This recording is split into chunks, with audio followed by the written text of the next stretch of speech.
ఇంద్రకీలాద్రిపై ఉన్న దుర్గా మల్లేశ్వర స్వామి ఉత్సవ మూర్తుల రథోత్సవం భక్తి పారవస్యం మధ్య సాగింది. మహాశివరాత్రి తర్వాత జరిగే ఈ కార్యక్రమాన్ని విజయవాడ రథం సెంటర్ దగ్గర పోలీస్ కమిషనర్ రాజశేఖర్ బాబు దంపతులు ప్రారంభించారు. ఈ ఊరేగింపులో వేలాది మంది భక్తులు పాల్గొన్నారు. 2 సంవత్సరాలుగా రథోత్సవాన్ని ప్రారంభించే అదృష్టం తనకు దక్కిందని సిపి రాజశేఖర్ బాబు సంతోషం వ్యక్తం చేశారు. ప్రజలందరూ సుఖ సంతోషాలతో ఉండాలని ప్రార్థించానంటున్న సిపి రాజశేఖర్ బాబుతో మా correspondent Bindu face to face.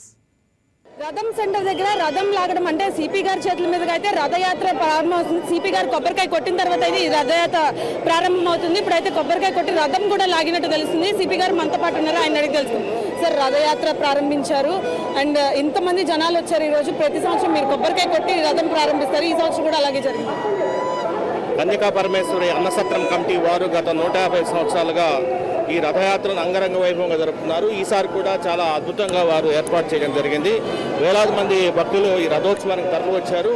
ఈ అమ్మవారికి మొట్టమొదటిసారిగా నేను కొబ్బరికాయ కొట్టడం, సిపిగా కొబ్బరికాయ కొట్టడం, రెండోసారి కొబ్బరికాయ కొట్టడం చాలా ఆనందంగా ఉంది. ఎటువంటి అపశృతి జరగకుండా ఈ రథోత్సవం ముందుకెళ్లాలని చెప్పేసి కోరుకుంటున్నాను. సార్, ఇంతమంది పోలీస్ బందోబస్తు ఎంతమంది పెట్టారంటే చాలా వరకు జనాలు వచ్చారు ఇక్కడ.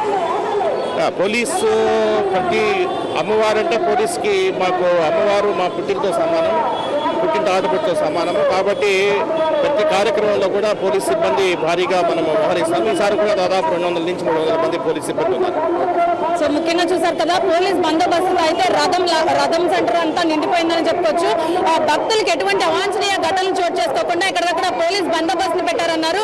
ముఖ్యంగా పోలీసులకి అమ్మవారికి ఉన్న అనుసంధానం అంటే ఎప్పుడు కూడా మనం దసరా చూసుకున్నా పోలీసులు కొబ్బరికాయ కొట్టిన తర్వాత దసరా ఉత్సవాలు ప్రారంభమవుతాయి. అలాగే దసరా ఉత్సవాలు ముగించడం కూడా పోలీసులు కొబ్బరికాయ కొట్టిన తర్వాత, అదేవిధంగా రథం సెంటర్లో రథం లాగాలన్నా కూడా పోలీస్ కొబ్బరికాయ కొడితేనే అవుతుంది. అదేవిధంగా సిపి గారు కొబ్బరికాయ కొట్టడం కూడా జరిగింది. ఇది ఇక్కడ పరిస్థితి. వీడియో జర్నలిస్ట్ మౌలితో బిందు, YK న్యూస్, విజయవాడ.